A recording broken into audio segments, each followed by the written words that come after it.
The first time Jae-sung saw something was wrong, he was hiding behind the supply closet on the 3rd floor. He was not supposed to be there. His mom worked as a physical therapist at the fancy care facility, and sometimes, after school, he had nowhere else to go. So he would sit quietly in the corners, doing homework, trying to be invisible. That day, he forgot his math book in the break room. It was almost 6 in the evening. Most of the staff had gone home.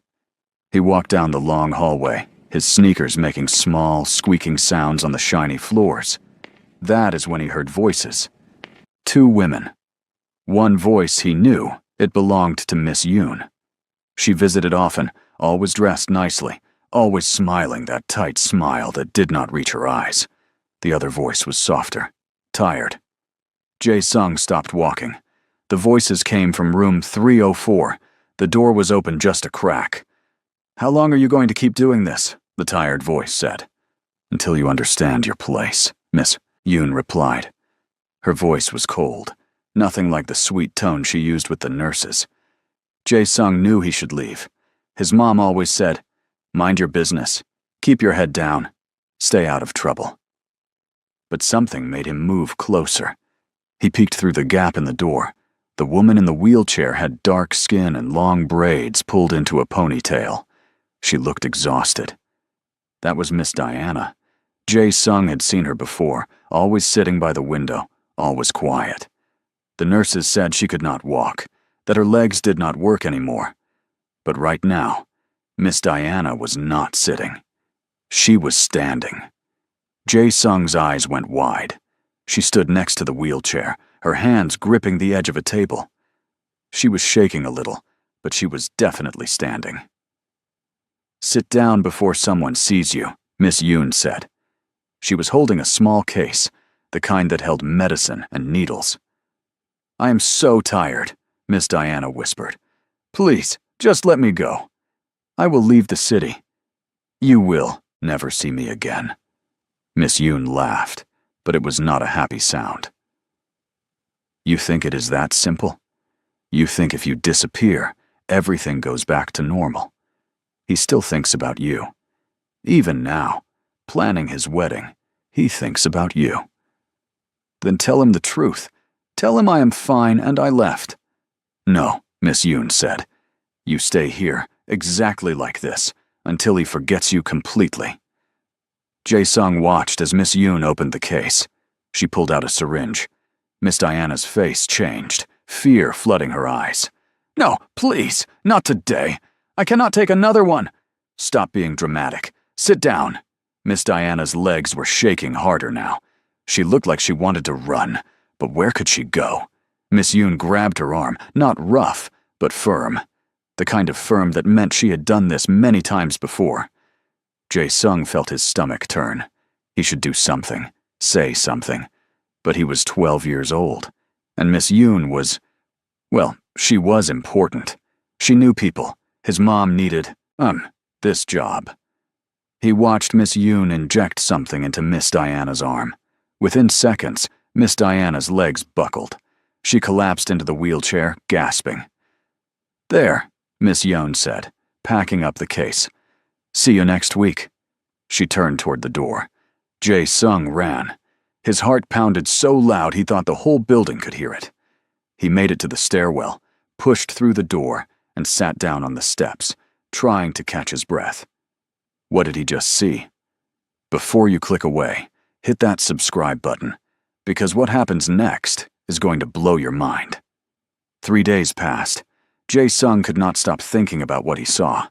He tried to tell his mom, but she was rushing between patients, stressed about bills, about keeping her job. When he finally got her attention during dinner, she just sighed. "Baby, you probably saw Miss Diana doing physical therapy. Sometimes they practice standing." But Mom, she was actually standing, and then Miss Yoon gave her a shot, and she could not stand anymore. Jae-sung, his mom's voice was firm. "Miss Yoon is engaged to Mr. Kang. You know who Mr. Kang is?" Jae-sung nodded. Everyone knew. Mr. Kang owned half the businesses in the neighborhood. People did not mess with Mr. Kang. Right. So we don't make up stories about his future wife. We don't cause trouble. Understand? Jae-sung wanted to argue, but he saw the fear in his mom's eyes. She was scared. Scared of losing her job. Scared of what powerful people could do. So he said, "Yes, ma'am." But he did not stop thinking about it. He started paying attention. Every Tuesday and Friday, Miss Yoon visited. She always went to room 304. She always carried that small case. And every time she left, Miss Diana looked worse. Tired. Weak. Lost. One Friday, Jae-sung was in the break room when he heard two nurses talking. "I do not understand why Miss Park is not getting better," one nurse said. "It has been 2 years. Her spine was not even that damaged. I heard Miss Yoon brought in a special doctor. Maybe he knows something we do not. Maybe. But if you ask me, something feels off. I have been doing this job for 15 years. I have never seen someone just stop trying.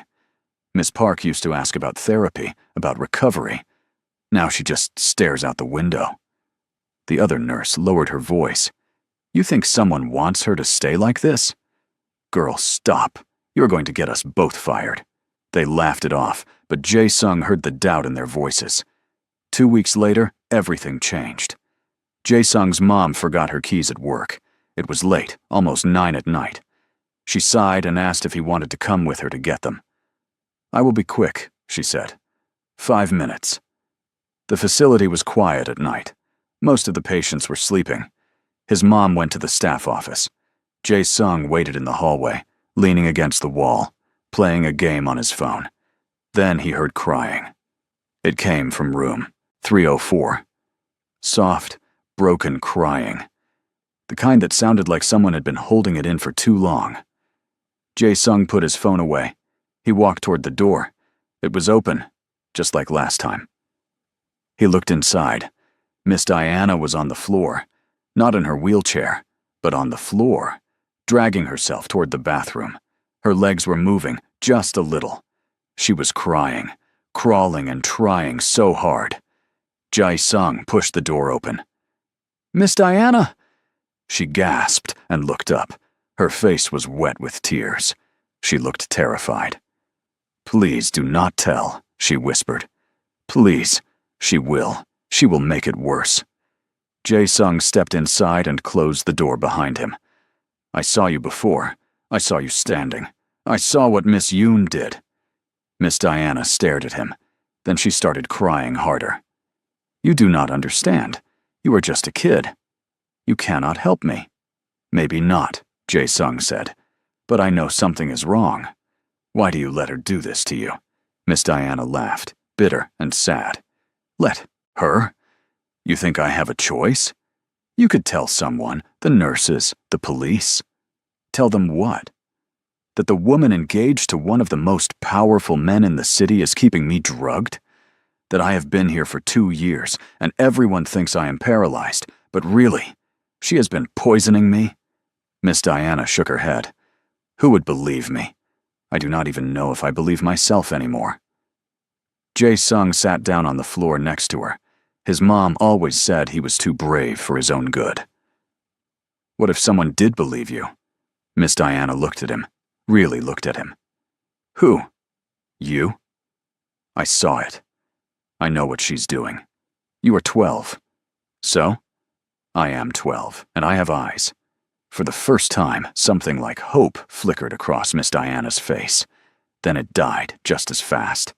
"Even if you are right, even if you tell someone, Mr. Kang will never believe it. He thinks I hate him. He thinks I want nothing to do with him. Do you?" Miss Diana was quiet for a long moment. "I loved him. My whole life, I loved him. But he chose his business, his reputation, his duty. He chose everything except me. And when I tried to leave, when I tried to start over somewhere else, this happened." She gestured to herself. "And now, I do not know what is real anymore. Maybe I am paralyzed. Maybe my mind is just broken." Jae-sung thought about that. Then he said, "Miss Yoon gives you medicine, right? What if you did not take it?" "What do you mean?" What if you hid the pills or spit them out after she leaves? What if you let your body get strong again? Miss Diana's eyes widened. She will notice. Not if you were smart about it. This was crazy. This was dangerous. But looking at Miss Diana sitting on that floor, broken and hopeless, Jae-sung could not just walk away. "Why do you care?" Miss Diana asked. Jae-sung shrugged. "My dad went to jail for something he did not do. Took 3 years before someone believed my mom and checked the cameras. 3 years of my life without him, because people did not want to listen. He met her eyes. I do not like it when powerful people get away with hurting others just because no one listens." Miss Diana was quiet. Then she nodded, slowly. "Okay. Okay. Okay. I will try." From that night on, they had a plan. Every week, Jae-sung would find a reason to be at the facility. His mom thought he just liked doing homework there. Really, he was watching, learning Miss Yoon's schedule, watching Miss Diana get a little bit stronger. Miss Diana started hiding the pills. She would pretend to swallow them, then spit them out when the nurse left. It was not easy. Some of the medicine was injected, but the daily pills, those she could avoid. Within 2 weeks, she could feel her toes again. Within a month, she could stand for almost a minute before her legs gave out. "It is working," she told Jae-sung one afternoon. Her eyes were brighter. She looked alive again. "I can feel everything. My legs. They are weak because of the medicine, not because of the accident." "So you were never really paralyzed?" "Maybe at first, right after the crash. But I should have healed. Instead, she kept me weak." Miss Diana's hands curled into fists. 2 years. She stole 2 years of my life. Jae-sung felt anger rise in his chest. "We have to tell Mr. Kang. He will not believe us. We have proof now. You can stand. You can move." Miss Diana shook her head. "It is not enough. He will think I have been faking the whole time. He will think I am trying to ruin his wedding." She had a point. Jae-sung chewed his lip, thinking, what if we get evidence? Real evidence. Like what? The medicine bottles, pictures, something that shows what she has been doing. Miss Diana hesitated, then nodded. There is a bag in the cabinet. She keeps empty bottles there. I always wondered why she did not throw them away. Maybe she is keeping them in case she needs them again. Together, they gathered what they could. Pill bottles with labels that made no sense for someone with a spinal injury. Jae-sung took pictures with his phone. Miss Diana wrote down dates, times, and everything she could remember. It was not much, but it was something. Then, 1 week before the wedding, everything fell apart. Jae-sung was leaving room 304 when he ran into someone in the hallway. He looked up, and his blood went cold. Miss Yoon stood there, her arms crossed, her expression unreadable. "Well," she said softly, "what do we have here?" Jae-sung's mouth went dry. He tried to speak, but nothing came out. Miss Yoon smiled, and it was the scariest smile he had ever seen. "Does your mother know you have been sneaking around my fiancé's property? I was visiting Miss Park." Miss Yoon stepped closer. "That is very sweet, but I think it is time you go home. And maybe, do not come back." It was not a suggestion. It was a threat. Jae-sung ran. He ran past the nurse's station, down the stairs, out into the parking lot, where his mom was waiting in the car. "Baby, what is wrong?" she asked when she saw his face. "We have to go. Now?" That night, Jae-sung could not sleep. He kept thinking about Miss Diana, alone in that room, with Miss Yoon knowing someone had been visiting her. What would she do? Would she hurt Miss Diana? The next morning, his mom got a call. She hung up the phone and looked at Jae-sung with a mix of sadness and frustration. "They let me go," she said quietly. "What? Why?" "They said they are restructuring, but I know why." She sat down, rubbing her temples. "What did you do, Jae-sung?" "I did not do anything wrong." "That is not what I asked." Jae-sung told her everything. The standing, the medicine, the plan. His mom listened, her face going through a dozen emotions.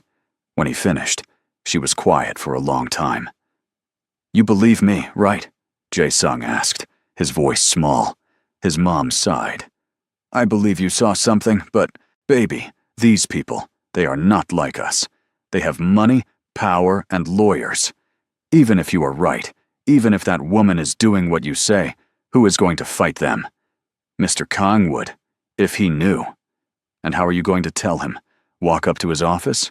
He has guards, assistants, people whose whole job is to keep people like us away."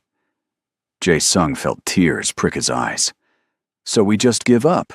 We just let her keep hurting Miss Diana?" His mom pulled him into a hug. "I'm not saying that. I'm saying we have to be smart. We have to find the right moment." But what if the right moment never came?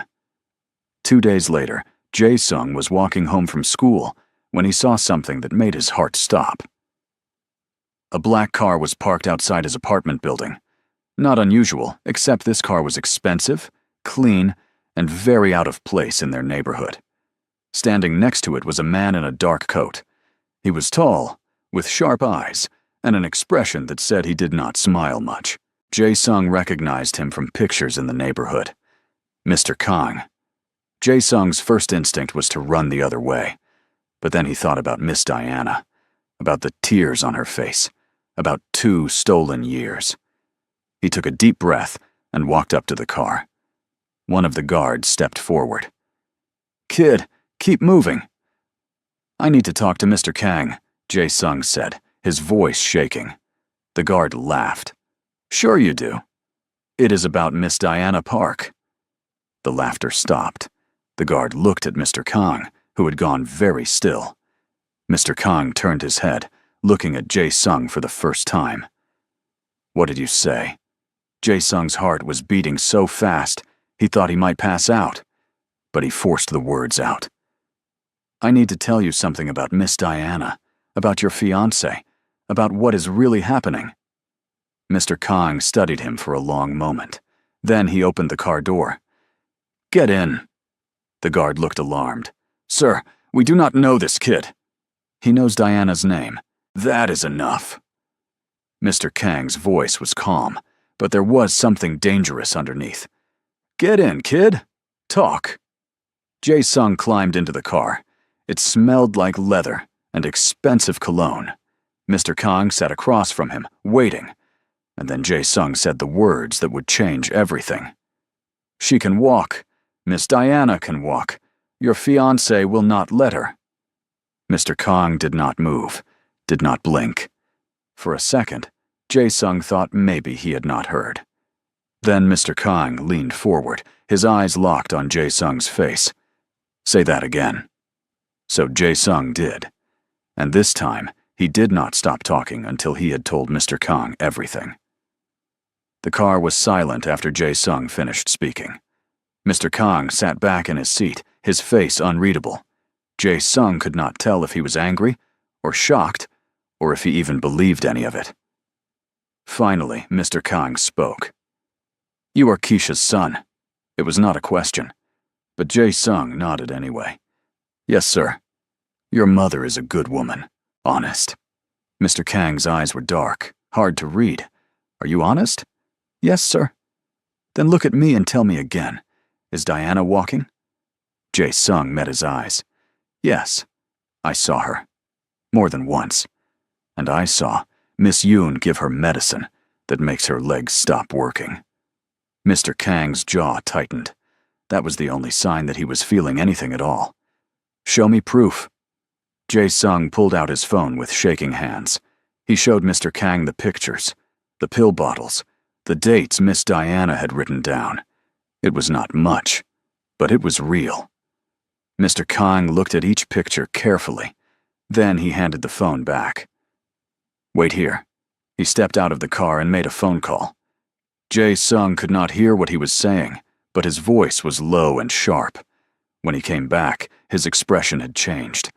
There was something cold in his eyes now, something that reminded Jae-sung that this man wasn't just rich, he was dangerous. "I'm going to ask you one more time," Mr. Kang said, "and I need you to be very sure of your answer. Because if you are lying to me, if this is some kind of game, there will be consequences. Not for you, you are a kid, but for the people around you. Understand?" Jae-sung swallowed hard. "I understand. Is my fiancé hurting Diana?" "Yes." Mr. Kang nodded slowly. Then he pulled out his wallet and handed Jae-sung a card. "If anything happens, if anyone threatens you or your mother, you call this number. Understand?" "Yes, sir." "Good. Now go home, and do not tell anyone about this conversation." Jae-sung got out of the car, his legs feeling like jelly. He watched the car drive away, and he wondered if he had just made the biggest mistake of his life, or done the only right thing. That night, Mr. Kang did not go home. Instead, he drove to the care facility. He walked past the front desk, ignoring the nurse who tried to greet him. He went straight to room 304. Diana was asleep in her wheelchair, her head tilted to the side. She looked so small, so fragile. Mr. Kang stood in the doorway, just watching her. He had not visited in weeks. Every time he came, it hurt too much. Seeing her like this, broken, unreachable, it was easier to stay away. But now, looking at her, he wondered how much of what he saw was real. He walked closer. "Diana." Her eyes opened slowly. When she saw him, confusion crossed her face, then something that looked like fear. "Minho?" Her voice was hoarse, like she had not used it in a while. "How are you feeling?" he asked. She blinked, like the question did not make sense. "Tired. I am always tired." He crouched down next to the wheelchair. Up close, he could see things he had missed before, the way her hands trembled, the strange emptiness in her eyes, and something else, something that made his chest tighten. She was afraid of him. "Diana, do you want to be here?" She looked away. "Where else would I go?" "That is not what I asked." "It does not matter what I want." "It matters to me." She laughed, and it was such a sad sound. "Does it? Because 2 years ago you made your choice. You chose your business, your family, your perfect Korean bride." She finally looked at him. "I was never going to fit into that world, Minho. We both knew it. So you decided to leave. I decided to stop waiting for you to choose me." He felt the words like a punch, because she was right. He had made his choice, over and over, and every time he chose duty over her. "The accident," he said carefully. "Do you remember it?" Her face changed. "Why are you asking me this?" "Just tell me what you remember." Diana closed her eyes. "I was driving to the airport. I was going to take a job in Atlanta, start over. And then, I do not know. There was another car. Everything went black. When I woke up, I was here, and they told me I would never walk again." "Who told you?" "The doctors. Miss Yoon's doctors." "And you believed them?" Her eyes snapped open. "Why would I not believe them? Minho, what is this about?" He wanted to tell her, wanted to say that a 12-year-old boy had just turned his world upside down with a story that sounded insane but felt true. But he needed to be sure first. "Nothing," he said, standing up. "I just wanted to check on you." "Well, as you can see, I am still here, still broken. You can go back to your wedding plans now." The bitterness in her voice cut deep, but he did not argue. He just nodded and left. Outside, he sat in his car for a long time, thinking. Then he made another call. "I need you to get me Diana Park's medical records, all of them, from the accident until now." "Sir, those are sealed." "I do not care. Get them." It took 2 days. 2 days of Mr. Kang pulling strings, calling in favors, using every connection he had. When the files finally arrived, he read them 3 times. The initial report from the accident was clear. Diana had sustained injuries, yes. A concussion. 4 bruised ribs. Some trauma to her lower spine. but nothing that should have caused permanent paralysis. The emergency room doctor had even noted that her reflexes were normal. Then she was transferred to a private facility, the one owned by Seo Yeon's family. After that, the reports changed. Suddenly, she was not responding to treatment. Her condition was worsening. She needed specialized care and long-term monitoring, and every report was signed by the same doctor. A man who, according to Mr. Kang's sources, had been paid a significant amount of money by the Yoon family. Mr. Kang closed the file. His hands were shaking, not from fear, from rage. He pulled out his phone and called Seo Yeon. "Min-ho, darling, what is it?" Her voice was sweet, warm. "We need to talk." "Of course. Shall I come over?" "No, meet me at my office. 1 hour." Something in his tone made her pause. "Is everything all right?" "1 hour, Seo Yeon." He hung up before she could respond. When Seo Yeon arrived at his office, she was smiling. She was always smiling, always calm. It was one of the things his family liked about her. She never caused drama, never made scenes. "You sounded serious on the phone," she said, sitting down across from his desk. "Is something wrong with the wedding plans?" Mr. Kang did not sit. He stood by the window, looking out at the city. "Tell me about Diana." The smile faltered, just for a second. "What about her?" "How is she doing?" "The same, I suppose. I have not visited this week. Why?" "You have not visited?" He turned to face her. "But you visit every week, Tuesdays and Fridays." Now the smile was completely gone. Seo Yeon's face went carefully blank. "Who told you that?" "Does it matter?" She stood up, smoothing her dress. "Min-ho, if this is about me checking on Diana, I was only trying to help. I know how much she means to you, even if you do not admit it. I wanted to make sure she was comfortable." "Comfortable?" "Yes. And the medication? The pills you give her? That is to keep her comfortable too." Seo Yeon went very still. For a long moment, the only sound was the clock on the wall ticking. Then she said, very quietly, "What did that boy tell you?" So she knew. Of course she knew. Mr. Kang walked over to his desk and picked up the medical files. He dropped them in front of her. Diana was never supposed to be paralyzed. Seo Yeon did not look at the files. She looked at him. No. No. No, she was not. Seo Yeon's voice was calm, too calm. The accident was supposed to scare her away, make her leave the city. But she survived, and you felt guilty, so you kept her close. Do you have any idea how that felt? Planning our wedding while you mourned another woman? Mr. Kang felt something cold spread through his chest. What did you do? I made a choice, the choice you were too weak to make. You kept her prisoner. I kept our families together. Seo Yeon's eyes were hard now. Your reputation, my family's business, the merger we have been planning for years, all of it depended on this marriage, and you were going to throw it away for her. For a woman who does not even belong in our world. There it was, the truth, ugly and sharp.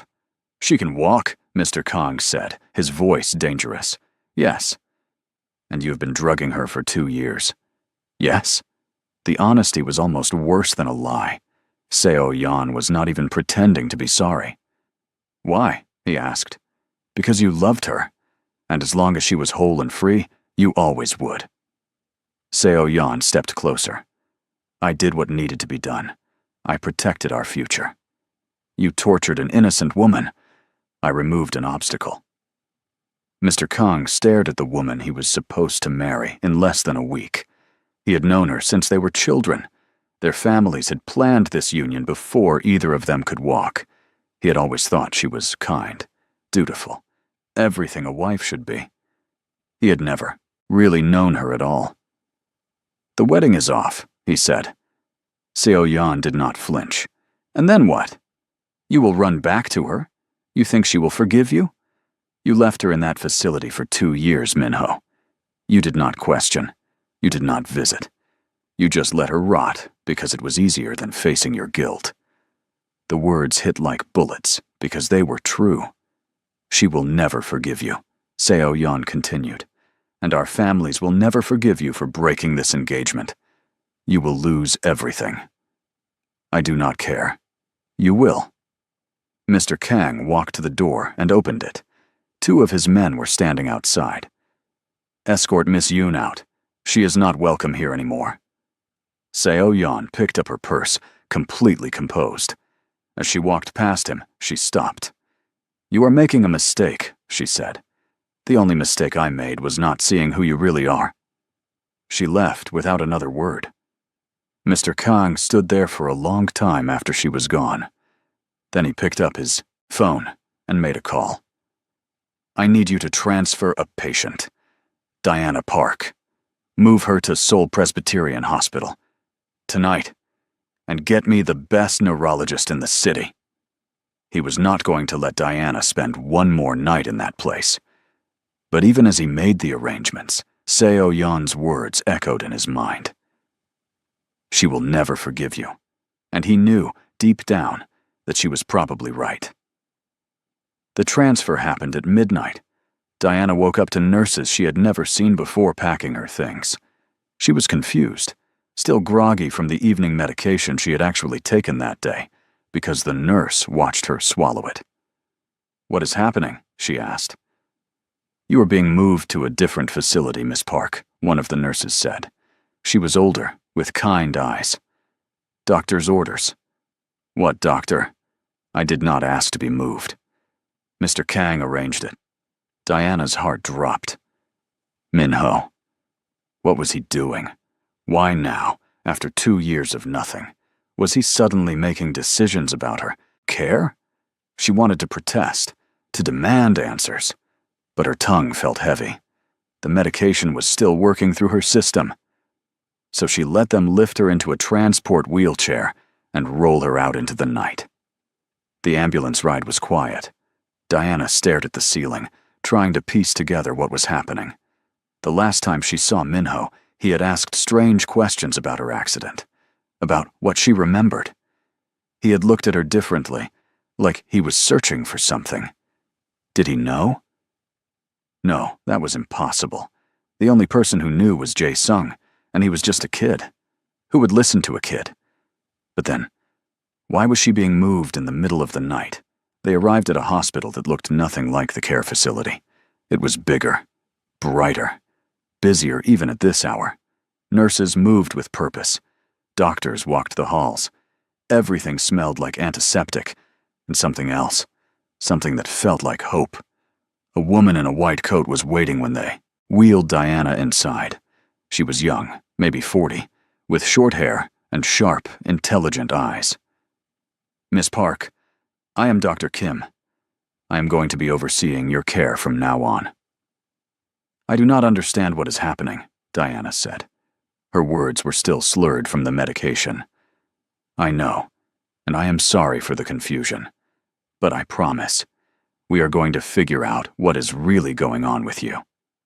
Dr. Kim walked beside the wheelchair as they moved through the halls. When was your last medication? Tonight. Maybe 2 hours ago. What medication?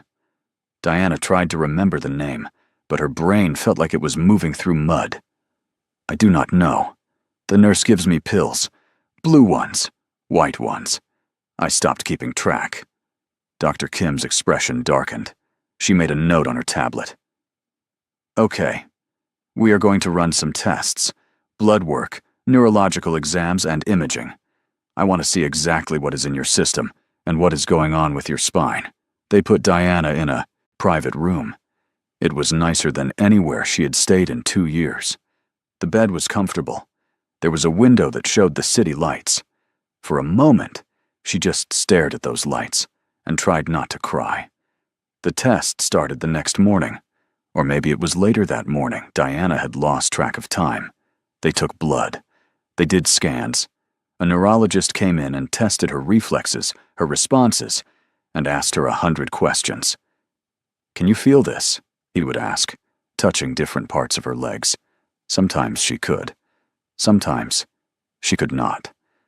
It depended on how much medication was still in her body. By the afternoon, Dr. Kim came back with the results. She sat down next to Diana's bed, and her face was serious. "Miss Park, I need to ask you something, and I need you to be completely honest with me." Diana nodded. "Do you trust the people who have been taking care of you?" The question caught Diana off guard. I do not know." "Why?" "Because the medication in your system, it is not for spinal injuries. It is a combination of muscle relaxants and something else, something that should not be given long-term." Dr. Kim pulled up a chart on her tablet. "Your spine is fine, Diana. There is old bruising, evidence of trauma, but nothing that would cause paralysis. You should be able to walk." The words did not make sense at first. Diana heard them, but they felt far away, like they were meant for someone else. "That is not possible," she whispered. "I am looking at your scans right now. Your spine is intact. Your nerves are functional. The only reason you cannot walk is because of what has been put into your body." Diana felt something crack open inside her chest. 2 years. 2 years of sitting in that chair, of believing her body was broken, of giving up on everything she wanted to do. And it was all a lie.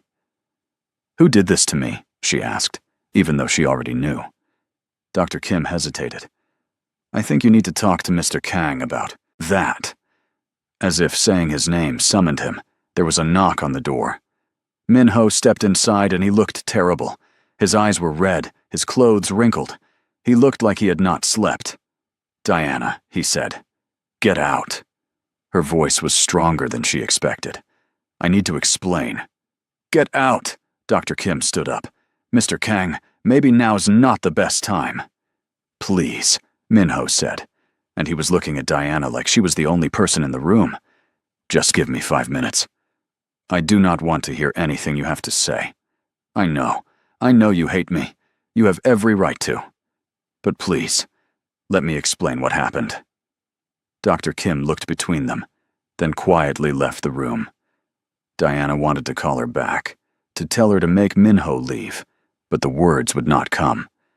Min-ho walked closer, but kept his distance. He did not sit. He just stood there, looking lost. "A boy came to see me," he started. "Jae-sung. He told me you could walk. He told me Seo-yeon was keeping you drugged." Diana's hands gripped the bedsheets. Jae-sung. That brave, stupid kid had actually done it. "I did not believe him at first," Min-ho continued. "It sounded crazy. But he had pictures, dates, proof. So I looked into it. I got your medical records, the real ones. And I found out the truth." "The truth," Diana repeated, her voice hollow. "The truth is, your fiancé has been poisoning me for 2 years, and you never noticed. I know. You never visited. You never checked on me. You just left me there. I know." "Stop saying that," Diana's voice broke. "Stop acting like knowing makes it better. You left me, Min-ho. You chose her. You chose your business, your reputation, everything except me. And when I tried to leave, when I tried to move on, she destroyed my life and you let her." Min-ho's face crumpled. "I'm sorry. Sorry does not give me back 2 years. I know. Nothing I say will fix this. But I need you to know I ended it. The engagement is off. Seo-yeon is gone. And I am going to make sure she pays for what she did." Diana laughed, bitter and sharp. "You think that is what I want? Revenge. I do not care about Seo-yeon. I care that the person I loved most in the world abandoned me. I thought you hated me. After the accident, every time I visited, you barely looked at me. I thought you blamed me for everything. I was drugged, you idiot. I could barely think. I could barely remember my own name most days."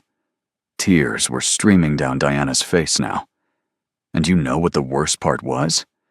Sometimes I would have these moments of clarity, where the fog would lift, and I would think, maybe today he will see something is wrong.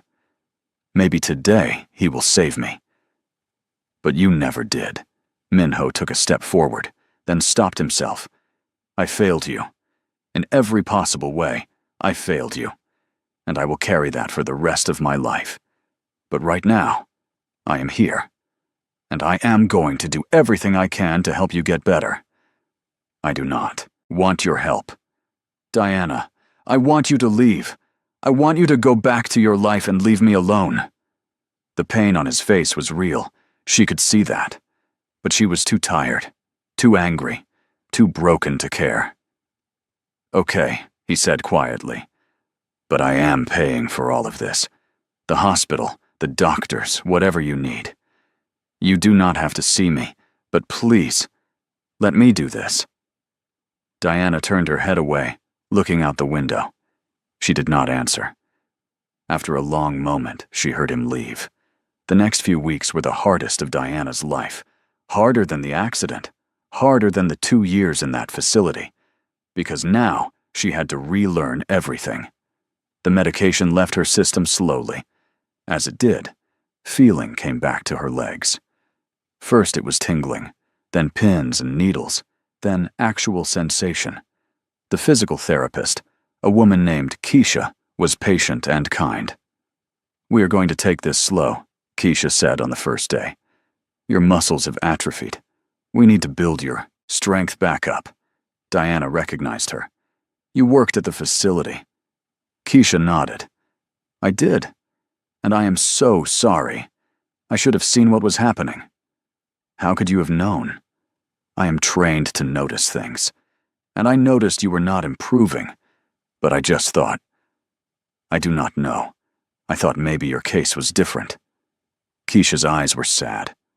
When Mr. Kong told me the truth, I quit that same day. What they did to you, it is unforgivable. You have a son, Diana said, remembering. Jae-sung. Keisha's face brightened. You know my boy. He's the one who figured it out. He saved my life. He told me what he saw. I did not believe him at first, and I feel terrible about that. But that kid, he does not give up when he knows something is wrong. Diana smiled for the first time in what felt like forever. He is brave. He is going to be so happy to hear you are okay. He has been asking about you every day. Something warm spread through Diana's chest. A kid she barely knew had risked everything to help her, while the man she loved had done nothing. The physical therapy was brutal.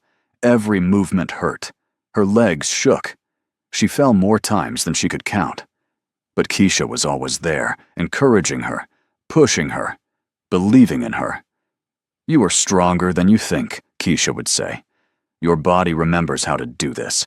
You just have to remind it. After 2 weeks, Diana took her first step.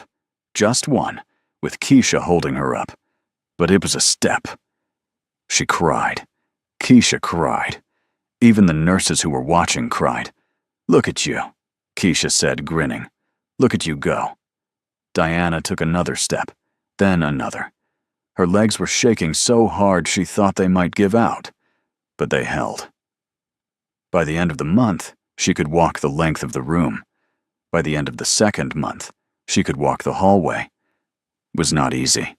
It was not pretty. But she was walking. Minho kept his distance like she asked, but she knew he was still around. The nurses would mention him sometimes. He paid for everything. He made sure she had the best doctors, the best equipment. He never tried to visit, but she would sometimes find things in her room. Books she mentioned liking years ago. Her favorite snacks. Small things that showed he was paying attention. It made her angry.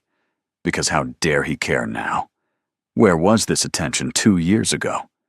One afternoon, Jae-sung came to visit. Keisha brought him after her shift, looking nervous. He has been begging to see you, Keisha said. But if you are not ready, I can tell him to wait. No, Diana said. I want to see him. Jae-sung walked in, looking smaller than she remembered. He stood by the door, shy and uncertain. Hi, he said. Hi yourself. Diana smiled at him. Come here. He walked over slowly. Diana was sitting in a chair. Not the wheelchair, just a regular chair. Jae-sung noticed. "You were sitting up," he said. "I am walking too. Want to see?" His eyes went wide. "Really?" Diana stood up, slow and careful. She took 3 steps toward him. Jae-sung's face lit up like she had just performed a miracle. "You are walking," he whispered. "Because of you." Diana's throat was tight. "You saved me, Jae-sung. You believed me when no one else did." Jae-sung looked down, embarrassed. "I just told the truth. And that took more courage than you know." Diana reached out and put a hand on his shoulder. "Thank you." Jae-sung looked up at her, and his eyes were shiny with tears. "I am glad you are okay, Miss Diana." "Me too, kid." "Me too." They talked for a while. Jae-sung told her about school, about how Mr. Kang had given his mom a new job at one of his legitimate businesses, how things were better now. Diana told him about physical therapy, about her plans to leave the hospital soon. "Where will you go?" Jae-sung asked. Good question. Diana had not thought that far ahead. She had no apartment, no job. Everything she owned was either gone or in storage somewhere. "I do not know yet," she admitted. "Mr. Kang has been asking about you," Jae-sung said carefully. "My mom says he asks every day how you are doing." "I'm sure he does." "Are you still mad at him?" Diana sighed. "It is complicated." "Do you love him?" The question was so direct, so honest. That was the thing about kids. They did not dance around the hard stuff. "I did," Diana said. "I am not sure what I feel now." Jae-sung nodded like he understood. "My mom says love is not enough sometimes. She says people have to choose to show up, and Mr. Kang did not show up for you. Your mom is a smart woman." "But," Jae-sung continued, "she also says people can change, if they really want to." Diana did not know what to say to that, so she just squeezed Jae-sung's shoulder and changed the subject. After 3 months, Dr. Kim cleared Diana to leave the hospital. She could walk on her own now, though she still got tired easily. Her strength was coming back, but it would take time. "You have made incredible progress," Dr. Kim said. "I am proud of you." "Thank you for believing me," Diana said. "I am just sorry it took so long for someone to see the truth." Diana packed her things, which was not much. She was putting books into a bag when there was a knock on the door. Minho stood there, and he looked nervous. Actually nervous. She had never seen him like that before. "I heard you were leaving today," he said. "News travels fast." I wanted to make sure you have somewhere to go." Diana zipped up her bag. "I will figure it out. I have an apartment in Koreatown. It is empty, fully furnished. You could stay there, just until you get back on your feet. I do not want your charity, Minho. It is not charity. It is me trying to make up for what I did. Or did not do." He stepped into the room. "Please, Diana, I know you do not want to see me. I will stay away. But let me do this one thing." Diana wanted to say no, wanted to tell him she did not need anything from him. But the truth was, she did not have anywhere else to go, and she was tired of being proud. "Fine," she said, "but I am paying rent. You do not have to. I'm paying rent, or I'm not taking it." Minho nodded. "Okay. Whatever you want." He gave her the address and the keys. Their fingers brushed when she took them, and for just a second, she felt it.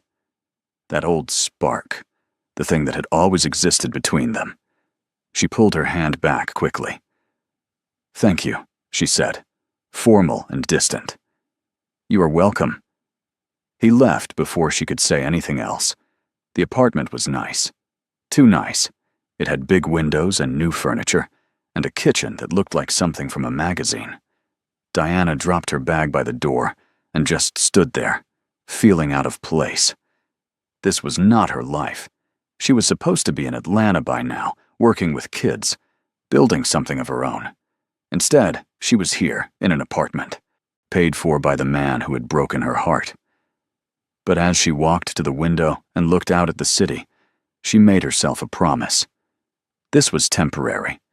She would get strong. She would find a job. She would rebuild her life.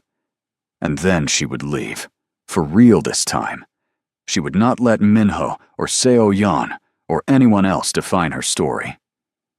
The first week in the apartment was strange. Diana spent most of it just existing.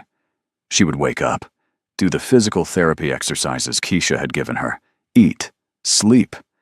She felt like a ghost in her own life. But slowly, she started to come back to herself. She started painting again, something she had not done since before the accident. She set up an easel by the window and just let herself create.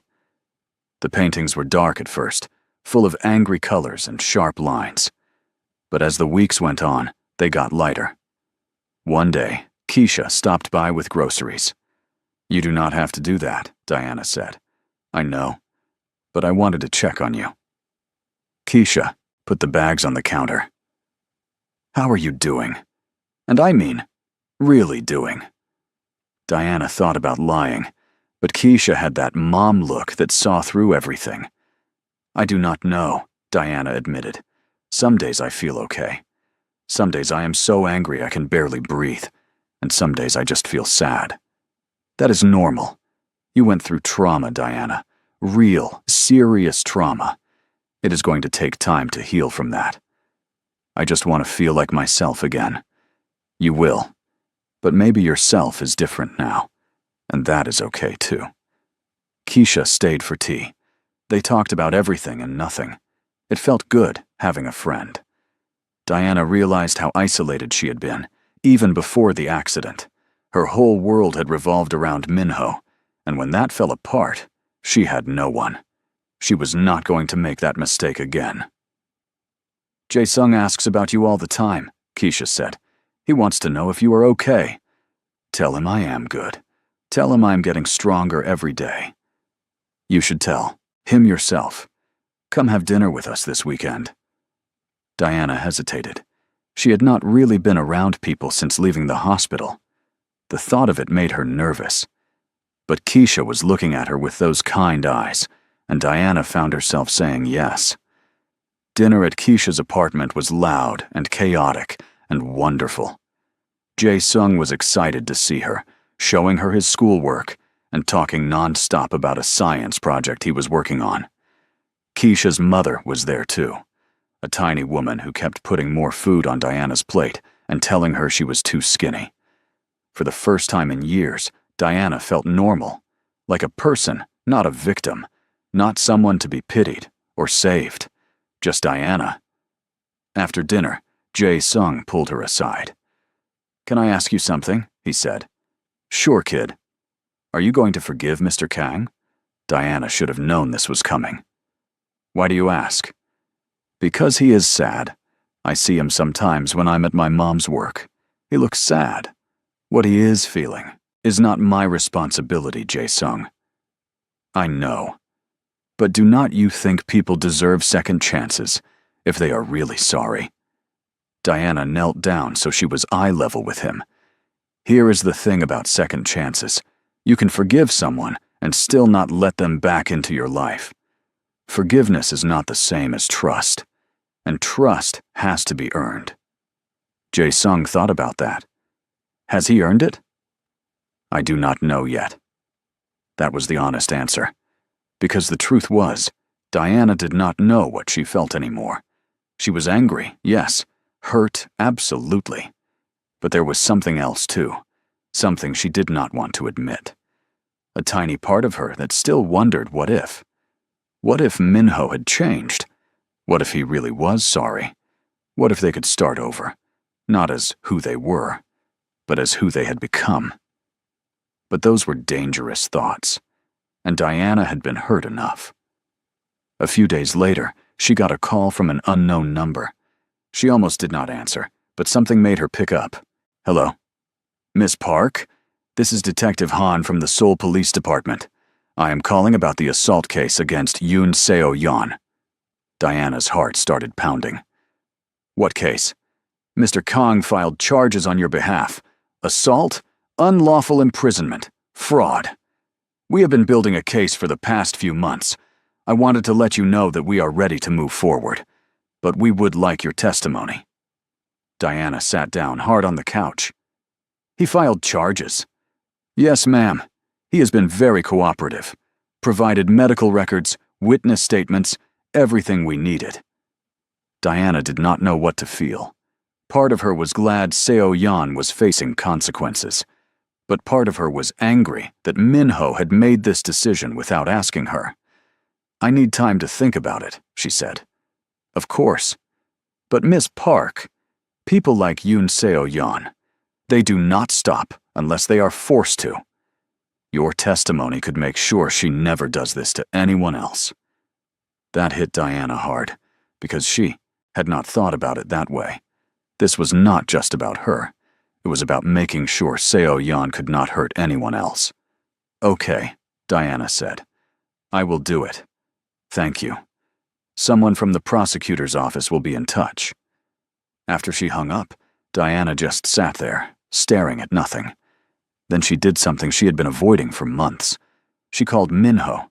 He answered on the first ring. "Diana? You filed charges against Seo Yan." There was a pause. "Yes." "Without asking me." "I know. I'm sorry. I should have talked to you first. But I could not let her get away with what she did." Diana took a breath. "I need to see you." "When?" "Now." He showed up at the apartment 20 minutes later. He must have driven way too fast, but Diana did not comment on it. She let him in, and they stood in the living room, awkward and tense. "Why did you do it?" Diana asked. "Because it was the right thing to do." "That is not an answer." Minho ran a hand through his hair. He looked tired, older than she remembered. "Because I failed you in every way that mattered. I did not protect you. I did not believe in you. I let her hurt you for 2 years. And I will never forgive myself for that. But maybe, if she faces consequences, if she goes to prison, then at least something good comes from all of this. You should have asked me first. I know, and I am sorry. But Diana, she almost destroyed you. She needs to pay for that." Diana walked to the window, looking out at the city lights. "The detective said my testimony could help." "It could, but only if you want to do it. If it is too much, I will understand." She turned to look at him. Really look at him. He was standing there, hands in his pockets, looking at her like she was the most important thing in the world. And maybe she was. Maybe she always had been, but he had been too blind to see it. "I will testify," Diana said. "But not for you. For me. Because I deserve justice." Minho nodded. "You do." They stood there in silence for a moment. Then Diana said, "You broke my heart, Minho. I know. You chose everything else over me. Your family's approval, your business, your reputation. You made me feel like I was never enough. You were always enough. I was the one who wasn't enough for you." Diana felt tears prick her eyes, but she refused to let them fall. "I needed you, and you were not there. I know, and I will regret that for the rest of my life." Minho took a step closer, but not too close. "But I am here now, and I know it is too late.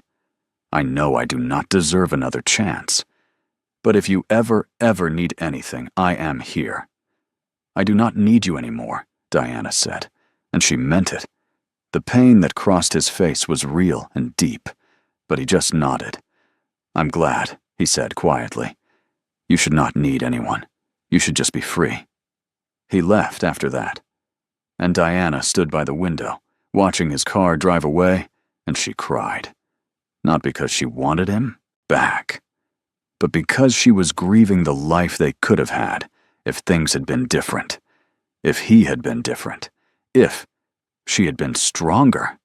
But grief was part of healing, and Diana was done being broken. She was ready to be whole again. Make sure you stick around, because the final part of this story is going to show you what real strength looks like. The weeks leading up to the trial were harder than Diana expected.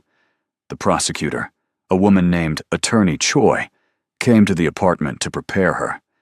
They went over everything: the accident, the facility, the medication. Every detail had to be perfect. Seo-yeon's lawyers are going to try to discredit you, Attorney Choi explained. They will say you are doing this for revenge. They will say you are lying. They will try to make you look unstable. So basically they will do to me in court what Seo-yeon did in real life, Diana said. Attorney Choi smiled grimly. Exactly. Which is why we need to be prepared. Can you handle that? Diana thought about it. Thought about facing Seo-yeon again. Thought about everyone hearing her story, judging her, questioning her. It made her stomach hurt. But then she thought about the 2 years she lost, the nights she cried herself to sleep thinking her body had betrayed her, the dreams she gave up on, the life that was stolen. Yes, Diana said. I can handle it. Good, because you are not just fighting for yourself.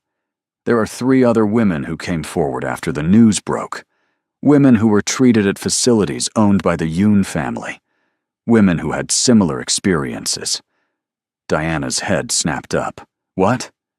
Seo-yeon has a pattern. You are not the first person she has hurt, but you might be the one who stops her. That changed everything. This was bigger than her, and Minho, and their broken relationship. This was about justice for people who had no voice.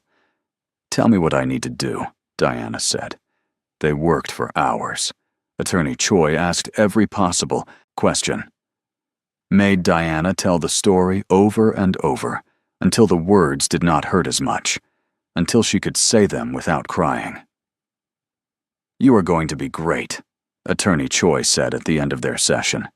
Just tell the truth. That is all you need to do. The night before the trial, Diana could not sleep. She kept thinking about what she would say, how she would feel seeing Seo-yeon again, whether she was strong enough for this.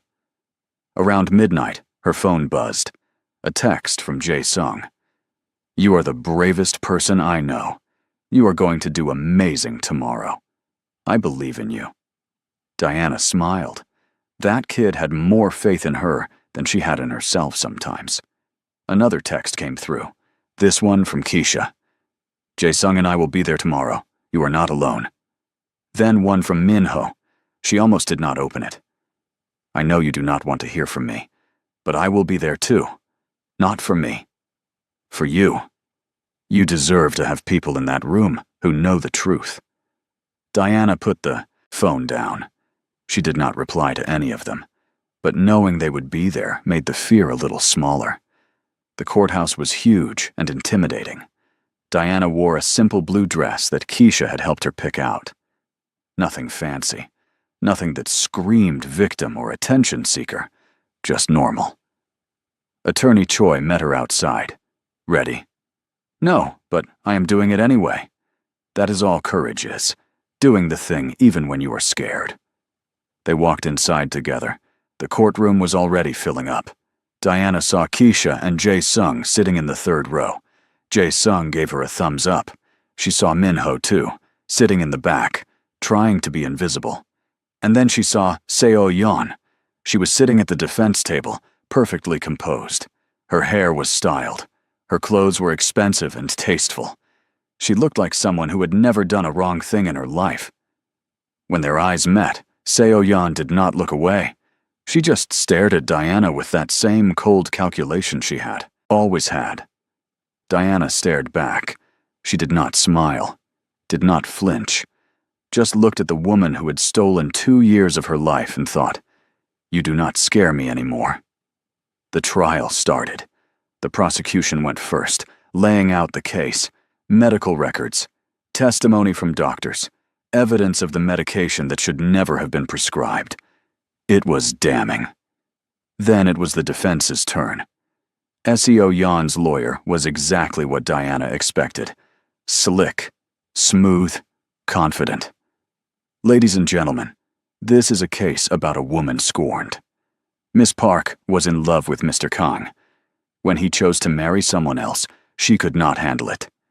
So she created this elaborate story to ruin Miss Yoon's life. Diana felt anger rise in her chest, but Attorney Choi had prepared her for this.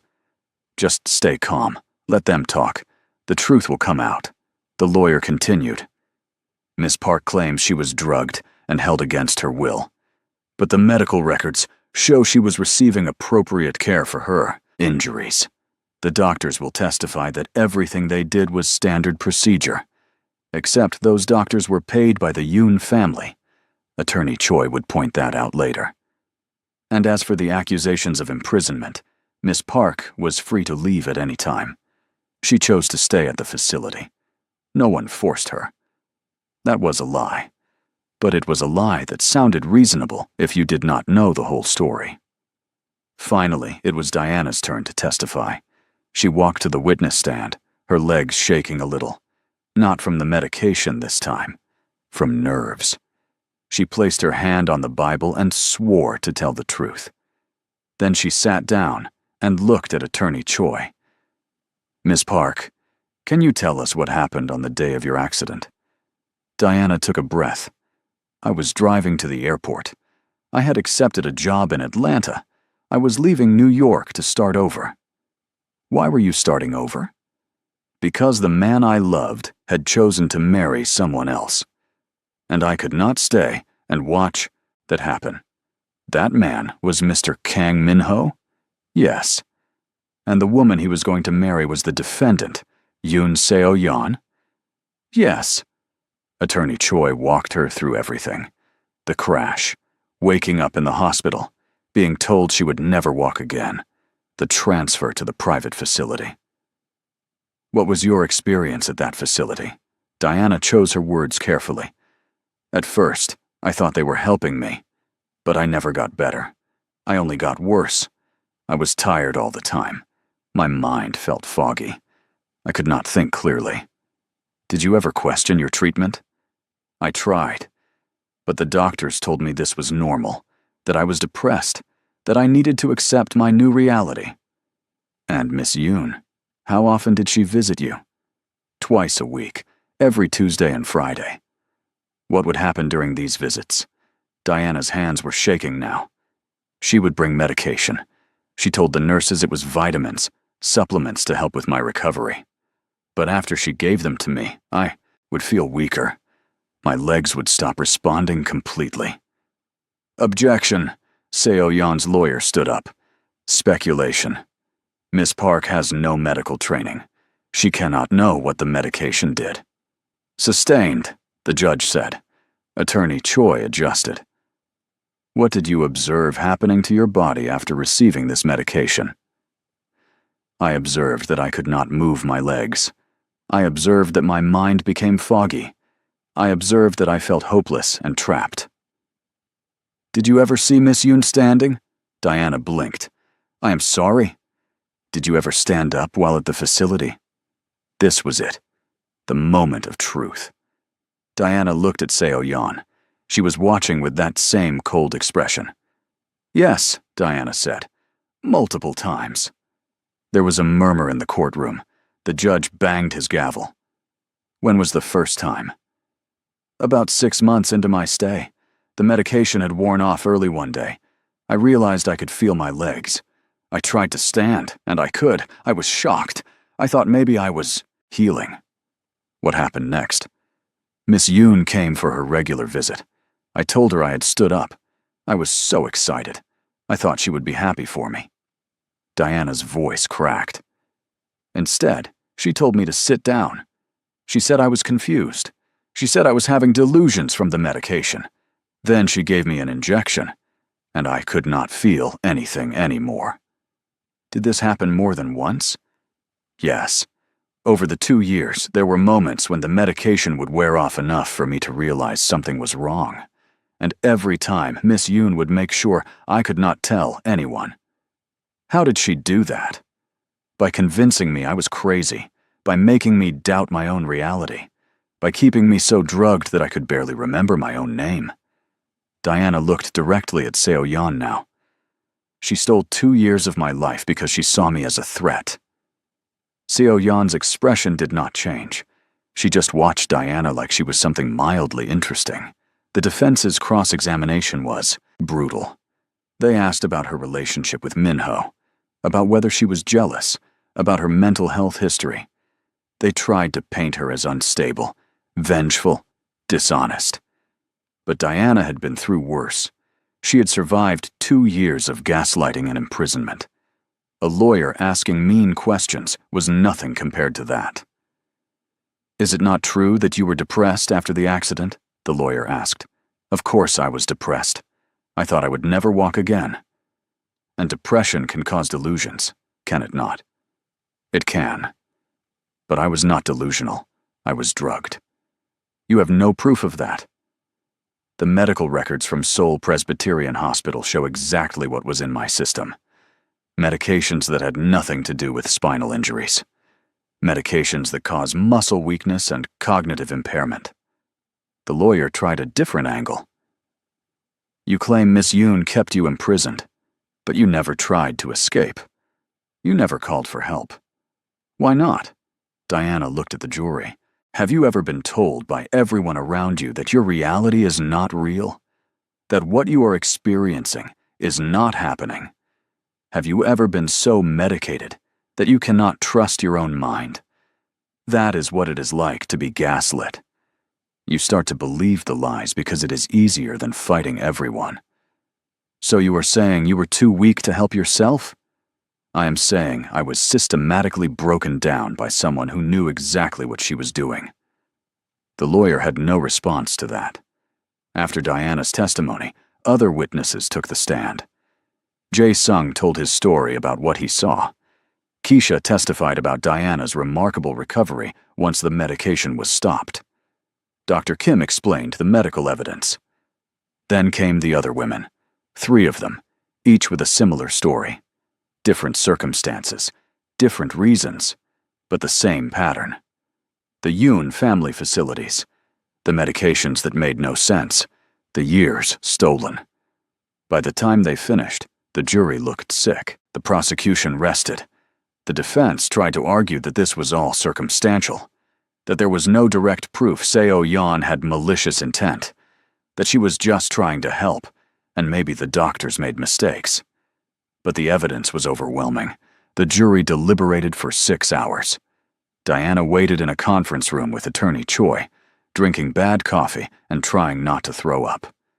Finally, they were called back into the courtroom. "Has the jury reached a verdict?" the judge asked. "We have, Your Honor." Diana's heart was pounding so loud she could barely hear. "On the count of assault, how do you find the defendant?" "Guilty." "On the count of unlawful imprisonment, how do you find the defendant?" "Guilty." "On the count of fraud, how do you find the defendant?" "Guilty." The courtroom erupted. Diana just sat there, stunned. It was over. Seo Yan was going to prison. She looked over at Seo Yan, expecting to see fear or anger. But Seo Yan was just sitting there, still composed, still calm, like this was happening to someone else. The judge set a sentencing date and dismissed the court. People rushed toward Diana, congratulating her, but she barely heard them. She pushed through the crowd and walked outside, needing air. Keisha found her first, pulling her into a hug. "You did it. You actually did it." Jae-sung was next, grinning so wide his face looked like it might split. "That was so cool. You were so brave up there." Diana hugged him tight. "I could not have done it without you, kid." Minho was standing a few feet away, keeping his distance. When Diana looked at him, he just nodded. No words, just acknowledgement. She nodded back. Attorney Choi came out, looking exhausted but triumphant. "That was one of the most satisfying verdicts of my career. You were incredible in there." "What happens now?" Diana asked. "Sentencing in 6 weeks. Given the severity and the multiple victims, she is looking at significant prison time. Probably 10 to 15 years. 10 to 15 years. That was more than the 2 years Seo-yeon had stolen from Diana, but somehow it did not feel like enough. Nothing would ever give her back what she lost, but at least Seo-yeon could not hurt anyone else. The media went crazy with the story. It was everywhere. Mafia heir's fiancé convicted of imprisoning romantic rival. The headlines were sensational and mostly inaccurate, but Diana did not care. She refused all interview requests and just focused on moving forward. A week after the verdict, she got a call from a woman named Jennifer Martinez. She ran a nonprofit that helps survivors of medical abuse and gaslighting. "I have been following your case," Jennifer said. "What you did, testifying like that, being so open about your experience, it has already made a difference. We have had dozens of people reach out, sharing similar stories." Diana's throat tightened. "Really? Really? And I was wondering if you would be interested in working with us. We need advocates, people who understand what it is like, people who can help others find their voice." It was not the job in Atlanta working with kids, but it was something meaningful, something that could turn her pain into purpose. "Yes," Diana said. "I would like that." She started volunteering with the organization the next week, just a few hours at a time, answering calls, talking to survivors, sharing her story. It was hard. Every story she heard broke her heart a little, but it also healed something inside her. She was not just a victim anymore. She was a survivor helping other survivors. One afternoon, she was leaving the nonprofit office when she ran into Minho. Not by accident. He was clearly waiting for her. "What are you doing here?" Diana asked. "I made a donation to the organization. Jennifer invited me to see the work you all do." Diana crossed her arms. "You do not need to keep doing this." "Doing what?" "Trying to buy your way back into my good graces, paying for my apartment, funding the prosecution, donating to my work. I do not need your money, Minho. I know you do not need it. But I have more money than I know what to do with, and it should go somewhere good. You are doing good work, Diana. Let me support that." She wanted to argue, but she was too tired. "Fine. But this does not change anything between us." "I know." They stood there in awkward silence. Then Minho said, "You look good." "Happy." Diana was surprised to realize it was true. She was happy. Not completely, not perfectly, but more than she had been in years. "I'm getting there," she said. "Good. You deserve that." Minho hesitated, then said, "I'm trying to be better. I sold off most of the shady businesses. I'm trying to build something legitimate, something I can be proud of."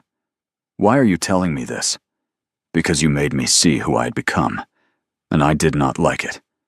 He looked at her with those dark eyes she used to know so well. "I am not asking for forgiveness. I am not asking for another chance. I just wanted you to know that you changed my life, even if I am not in yours anymore." Diana felt something shift in her chest. Not forgiveness, not yet, but maybe the beginning of it. "I hope you make it," she said. "I really do. Thank you." He left after that. Diana watched him go, and for the first time, she did not feel angry, just sad for what they could have been, and grateful for who she was becoming. The sentencing hearing was quieter than the trial. Diana did not have to testify again, but she was allowed to make a victim impact statement if she wanted. She wanted. She stood in front of the judge and looked at Seo-yeon one last time. "You took 2 years of my life," Diana said. "You convinced me I was broken when I was not. You made me doubt my own mind. You isolated me from everyone I loved. And you did it all because you saw me as an obstacle to what you wanted." Seo-yeon's face was still blank. "But here is what you did not count on. I am stronger than you thought. I survived. I healed. And I am using what happened to me to help other people." Diana took a breath. You tried to erase me. Instead, you made me unbreakable." She sat down. The judge sentenced Seo-yeon to 12 years in prison. She was led away in handcuffs, still showing no emotion. Diana felt nothing. Not satisfaction, not anger, just a sense of closure. It was finally over. 6 months later, Diana was thriving. She had moved out of Minho's apartment and into a smaller place she could afford on her own. She was working full-time at the nonprofit, running support groups and advocacy programs. She had started painting again, and a small gallery in the city was displaying her work. She had built a life, her own life. Jae-sung visited often. He was doing well in school, talking about becoming a doctor someday. Keisha had become one of Diana's closest friends. They had dinner together, every week, talking about everything and nothing. Minho kept his distance like she asked, but sometimes she would see signs of him. A donation to the nonprofit under an anonymous name that she knew was his. Flowers delivered to the gallery on the night of her art show with no card. Small gestures that said he was still there, still watching out for her, but not pushing. One day, Diana got a letter. It was from Seo-yeon, forwarded through her lawyer. She almost threw it away without reading it, but curiosity got the better of her. The letter was short. No apology. No excuse. Just one line. "You were right. I tried to erase you, but you were always going to be the stronger one." Diana read it twice, then put it in a drawer. She did not know what to do with it. Did not know if it meant Seo-yeon had changed, or if she was just finally admitting defeat. Maybe it did not matter. A year after the trial, Diana was invited to speak at a conference about medical gaslighting and patient advocacy. She was nervous. Public speaking had never been her thing. But Jennifer convinced her. People need to hear your story. Not the headlines. Not the court transcripts. Your actual voice. So Diana wrote a speech. She practiced it 100 times. And when the day came, she stood on that stage in front of 300 people and told her truth. She talked about the accident, about the fog of medication, about the 2 years she lost, about Jae-sung, the brave kid who saw what adults missed, about the long road to recovery. But mostly, she talked about what comes after trauma. "People always want the story to end with the trial," Diana said, "with the bad guy going to jail, with justice served. But that is not the end. The real story is what happens next. How do you rebuild when someone has taken everything from you? How do you learn to trust again? How do you move forward?" She looked out at the audience. Some were crying. Some were nodding. "I do not have all the answers," Diana continued. "Some days I am still angry. Some days I still grieve the time I lost. But I also know that I am not defined by what was done to me. I am defined by what I choose to do now." The applause was thunderous. People stood. Diana felt tears running down her face, but she was smiling. After the speech, dozens of people came up to thank her, to share their own stories, to tell her she gave them hope. And standing in the back of the room, trying to be invisible but failing, was Minho. Diana saw him. Their eyes met across the crowd. He smiled, sad and proud, and then he left. She did not go after him. 2 years after the trial, Diana was living her best life. She had been promoted to director of advocacy at the nonprofit. Her art was selling. She had a community of friends who loved and supported her. She was whole. One afternoon, she was at a coffee shop when someone sat down across from her. She looked up, ready to say the seat was taken, and stopped. Minho. "Hi," he said.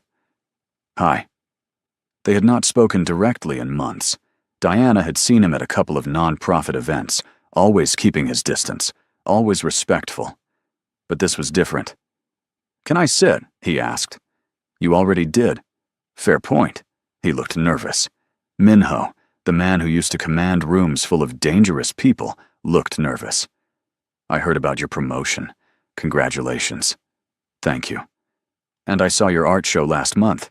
You are really talented, Diana. Were you there? In the back. I left before you could see me. Of course he did. They sat in silence for a moment. Then Minho said, I'm leaving New York. Diana's heart did something weird. What? I bought a business in Seattle. Completely legitimate. Tech company. I am starting over somewhere where my name does not mean anything.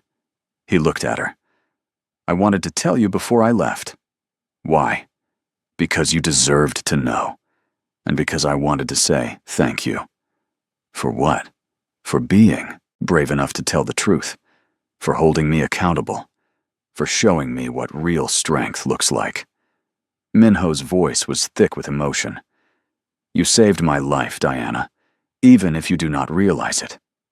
Diana felt tears prick her eyes. You broke my heart. I know, and I will regret that until the day I die. But, Diana continued, you also helped me find myself. I never would have moved to Atlanta. I never would have tried to start over. And I definitely never would have found this work that I love if none of this had happened. So in a weird, painful way, you helped me become who I am supposed to be. Minho smiled, and it was genuine. You were always supposed to be amazing. I just wish I had seen it sooner. Me too. They sat there, two people who had loved each other and hurt each other, and somehow survived it all. Can I ask you something? Diana said. Anything. Are you happy? Minho thought about it. I'm getting there. Therapy helps. Building something I can be proud of helps. And knowing that you are okay, that helps most of all. I am more than okay. I am good. I can see that. Diana took a breath. I forgive you, Minho. He looked stunned. What? I forgive you. Not because you deserve it. Not because it fixes anything. But because I am tired of carrying anger around. It is heavy. And I am done with it. Tears were running down Minho's face now. Thank you. But forgiveness does not mean we go back to what we were. You know that, right? I know. Good. They finished their coffee, talked about small things, work, Seattle, the weather, normal things. And when it was time to go, they hugged. A real hug. The kind that said goodbye and good luck, and maybe in another life. Be happy, Diana said. You too. She watched him walk away, and this time it did not hurt. It just felt like the ending of one chapter and the beginning of another. 3 years after the trial, Diana published a book. It was part memoir, part advocacy guide. She called it Unbreakable. It became a bestseller. She did a book tour, speaking at colleges, conferences, and community centers. Everywhere she went, people thanked her. Told her she changed their lives. Told her she gave them courage. Jae-sung, now 17 and planning to study medicine, came to her book launch. He had grown so much. He was taller than her now, confident and bright. I'm proud of you, Miss Diana, he said. I'm proud of you too, kid. You're going to make an amazing doctor. I want to help people like you, people who do not have anyone believing them. Diana hugged him tight. The world needs more people like you. She got a text from Minho that night. Just 2 words. Congratulations. Proud. She smiled and put the phone away. 5 years after the trial, Diana was invited to testify before Congress about medical abuse and patient rights. She sat in that big room, told her story again, and helped pass legislation that would protect others. She had turned her trauma into change. She had won. Not in the way she expected. Not by getting her old life back, or by reconciling with Minho, or by erasing what happened, but by building something new, something better, something entirely her own. If this story moved you, if it made you think, if it reminded you that you are stronger than whatever tried to break you, hit that subscribe button. Share this with someone who needs to hear it. Stories like Diana's, they matter. And your story matters too. Stay strong.